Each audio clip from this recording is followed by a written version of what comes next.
राशि को लेकर कितने सारे मुहावरे हैं ना। 16 आने से ही कही है बात, चमड़ी जाए मगर धमड़ी ना जाए, पाई पाई का हिसाब रखना। और एक और है, मैं तुम्हें एक फूटी कौड़ी तक नहीं दूंगा। लेकिन क्या आपने कभी सोचा है कि क्या वाकई फूटी कौड़ी की इतनी अहमियत कभी रही हो कि लोग उसे लेना और देना जरूरी समझते थे? नहीं सोचा? तो चलिए साथ में सोचते हैं। नमस्कार, स्वागत है आपका लाइव सिटीज के खास कार्यक्रम ज्ञान अड्डा में, और मैं हूं आपके साथ सौम्या राठी। आज हम इस वीडियो में पाई पाई का हिसाब करने वाले हैं। जी हाँ, आप थोड़ा बहुत सही सोच रहे हैं, पूरा सही तो सोच ही नहीं सकते, पूरा एपिसोड अपने आप में एक सरप्राइज रहता है। तो हाँ, आप थोड़ा बहुत सही सोच रहे हैं कि आज हम उस दौर की बात करने वाले जब पाई हमारे लिए करेंसी हुआ करती थी, जब वाकई दमड़ी जो है काफ़ी ज़्यादा महत्वपूर्ण थी और कौड़ियों का हिसाब रखना बहुत ज़्यादा ज़रूरी था। अब आप सोच रहे होंगे कि कौड़ियों का हिसाब कैसे किया जाता था। तो मैं आपको बता दूं, बात सिर्फ कौड़ी की ही नहीं थी, बल्कि फूटी कौड़ी भी थी। फूटी कौड़ियाँ जो होती थी उन्हें भी करेंसी की तरह इस्तेमाल किया जाता था। उसके बाद कौड़ी का इस्तेमाल किया गया।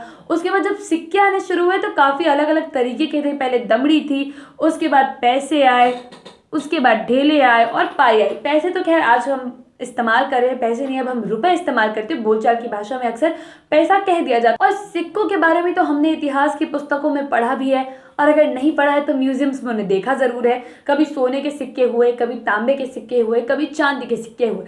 लेकिन एक वक्त ऐसा भी था जब कौड़ी में और दमड़ी में इसमें बहुत ज़्यादा दम था। लोग इन चीज़ों का काफ़ी ज़्यादा इस्तेमाल करते थे, और जो मेन करेंसी थी वो यही कौड़ियाँ और दमड़ियाँ हुआ करती थी। और जब वाकई पाई पाई का हिसाब रखा जाता था, तो अब चलिए आपको मैं एक बार चार्ट में समझाने की कोशिश करती हूँ। जैसे आज हम पढ़ते हैं ना कि 100 पैसे is equal to 1 rupees, 100 rupees blah blah blah blah blah blah blah, जो पूरा ज्ञान होता है, 1 करोड़ में कितने लाख, ये वो ब्ला ब्ला। तो जब कौड़ी और दमड़ी में चीज़ें डील की जाती थी तो क्या किसके बराबर था, अब एक बार ये समझते हैं। तो चलिए आपको सबसे पहले मैं आपको ये बता दूं कि फूटी कौड़ी से कौड़ी पे हम लोग बढ़े थे, कौड़ियों के बाद दमड़ी आई, दमड़ी से हम लोग बढ़े ढेले की तरफ, और ढेले के बाद पाई आई, पाई से आया पैसा, और पैसे के बाद आया आना, और आना से क्या था, उसके बाद तो रुपए बनते चले गए। अब 256 दमड़ियाँ यानी कि 256 दमड़ी जब आप जोड़ेंगे तो वो आपको पाई देती है। और कितनी पाई, तो 192 पाई आपको 256 दमड़ी से मिलती है।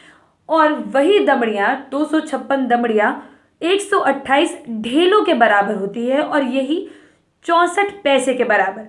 64 पैसा 1 रुपए के बराबर होता है, और 1 रुपया 16 आने के बराबर होता है। काफ़ी कंफ्यूज हो रहे हैं ना? हाँ, लेकिन ये थोड़ा सा हिसाब किताब समझना ज़रूरी है ना। ज्ञान की बात है, किसी के सामने शो ऑफ करनी है ना, बड़ा काम देती है, मैं आपको बता रही हूँ।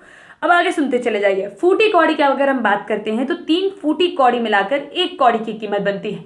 10 कौड़ियों को मिलाकर 1 दमड़ी की कीमत बनती है, और वहीं अब 2 दमड़ियों को मिला दे तो 1 ढेला मिल जाता है, और 1.5 पाई 1 ढेले के बराबर होती है। और अगर 3 पाई जोड़ दी जाए तो इन 3 पाई को जोड़ने से 1 पैसा बनता है, जो पहले पुराना जो पैसा इस्तेमाल किया जाता था।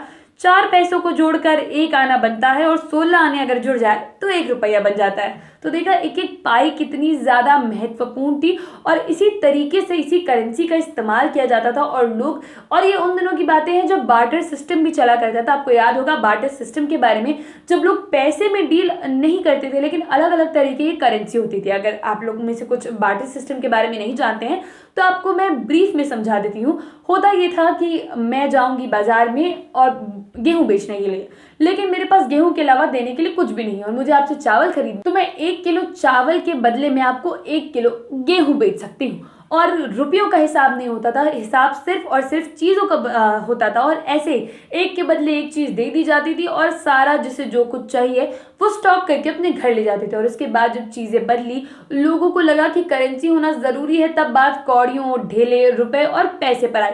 और आज का क्या करेंसी सिस्टम है ये तो आप भली भांति जानते हैं। लेकिन आज का ये पाई पाई का हिसाब आपको कैसा लगा, ये कमेंट सेक्शन में ज़रूर बताएं। अगर इस वीडियो को फेसबुक पर देख रहे हैं तो पेज को लाइक करें, यूट्यूब पर देख रहे हैं तो चैनल को सब्सक्राइब करें। कमेंट सेक्शन में ज़रूर बताएं कि ज्ञान अड्डा में आप और किन मुद्दों पर वीडियोस देखना चाहते हैं, और बाकी की वीडियोस के लिए आप लाइव सिटीज़ के साथ बने रहें। धन्यवाद।